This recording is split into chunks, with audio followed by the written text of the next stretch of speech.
Mi siguiente invitado es de casa, Santos Cano. Bienvenido a Next Noticias, edición matutina.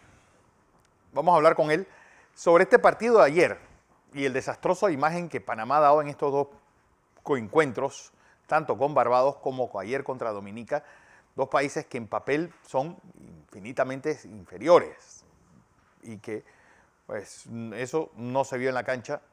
Incluso pues, estamos pues, aprobando gracias a un autogol de Dominica, lo que deja mucho que decir de nuestra delantera.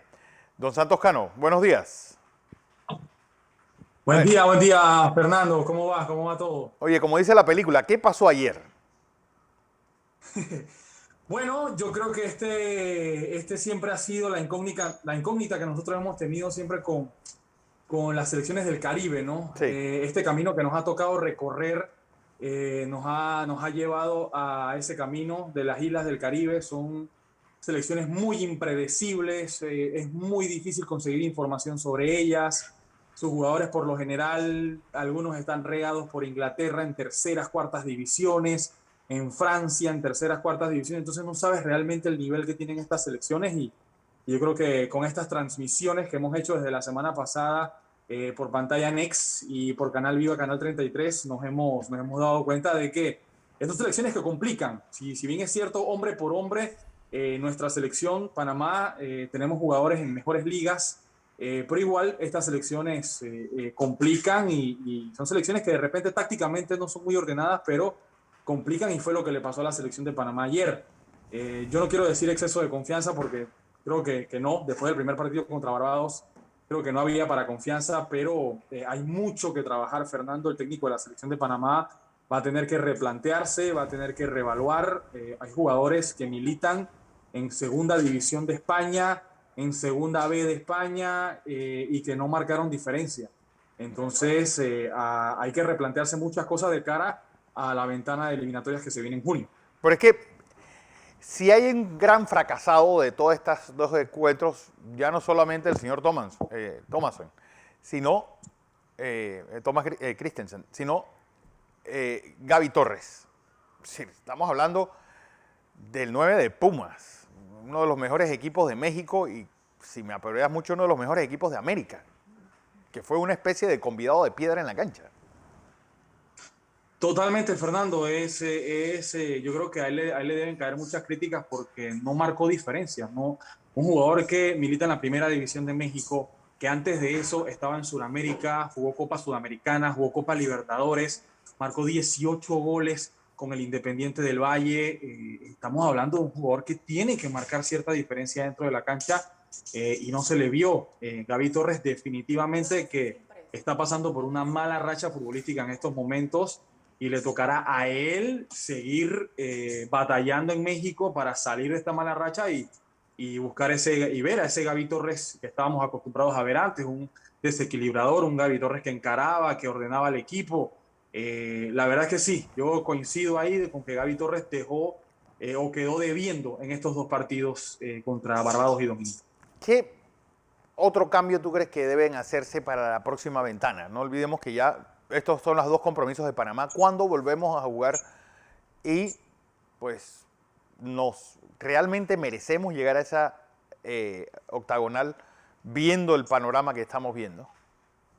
De verdad que asusta. Y esa era precisamente uno de mis comentarios ayer, de que a mí me parece, en mi opinión, de que nos favoreció el cambio de formato de la CONCACAF y nos favoreció de que Panamá haya tenido que recorrer este camino por las islas, porque hoy no nos podemos enfrentar ni a México, ni a Estados Unidos, ni a Costa Rica, ni a Honduras, ni a Jamaica, que son las 5 selecciones que nos están esperando en el octagonal. Panamá definitivamente hoy tiene jugadores, más no tiene un equipo. ¿Qué se tiene que cambiar, Fernando? Yo empezaría por el sistema táctico de Thomas Christiansen. Thomas Christiansen asumió estos dos compromisos con un solo delantero. Y yo creo que eso al final terminó pesando porque no es fácil. Yo sé que hay técnicos que pueden y hay equipos que pueden, pero la selección al parecer no. Que pueden reacomodar el equipo ya una vez empezado el partido. Cuando quiso cambiar para dos delanteros, ya el desorden táctico estaba Sí, hecho, ya Dominica había agarrado confianza. Lo mismo nos pasó contra la Barbados. Barbados.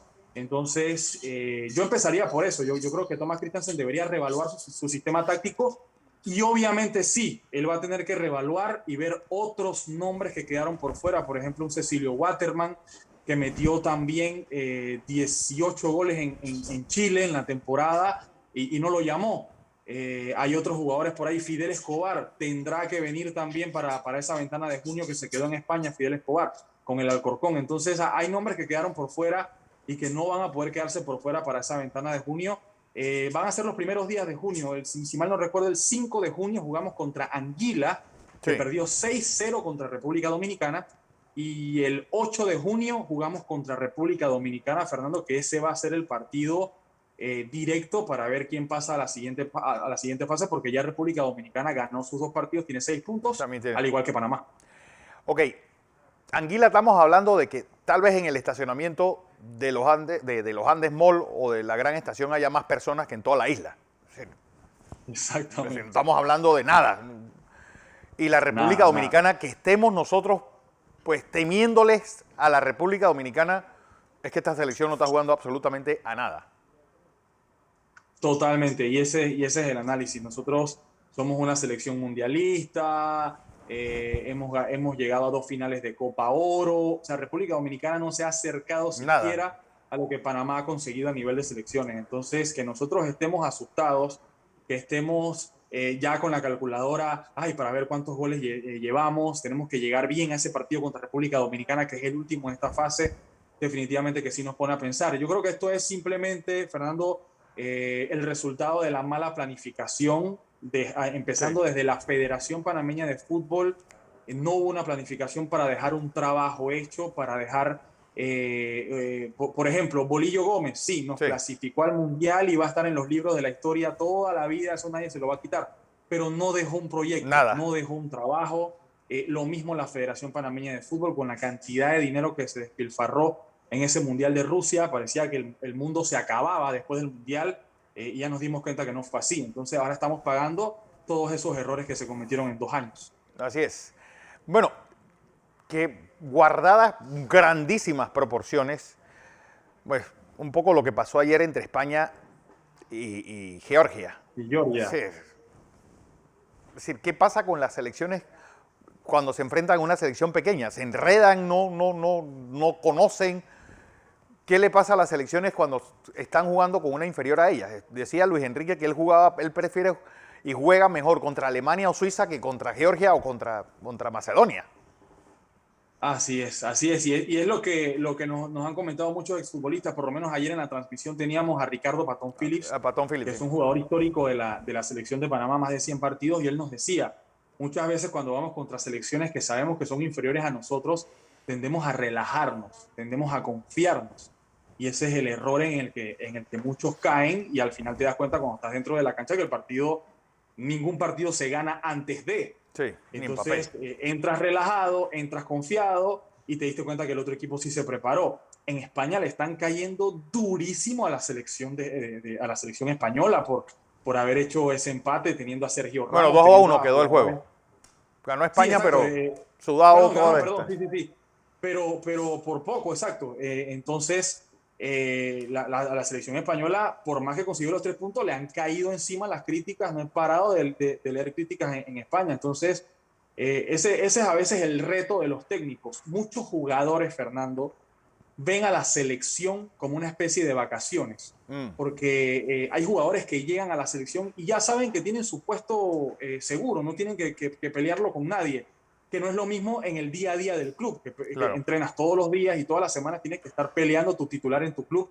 Cuando llegas a la selección te relajas, sientes que tienes como un par de días libres, y ahí es en el error que caen muchas selecciones. Y yo creo que en ese error caen muchos jugadores de la selección de Panamá, y yo me atrevo a dar nombres. Yo no me explico por qué Michael Amir Murillo es uno cuando juega en la Liga de Bélgica y es otro cuando juega en la selección de Panamá. Se le ve sobrado, no ese Michael Amir Murillo que corre, que desequilibra, que llega a línea final y mete centro, es otro jugador. Bueno, vamos a ver qué pasa en junio. La cosa es que hoy siguen las transmisiones esta semana hasta el miércoles de estas eliminatorias de CONCACAF por pantalla de Next, Canal 21 y Viva, Canal 33. Gracias a Santos Cano. Gracias, Fernando. Un abrazo.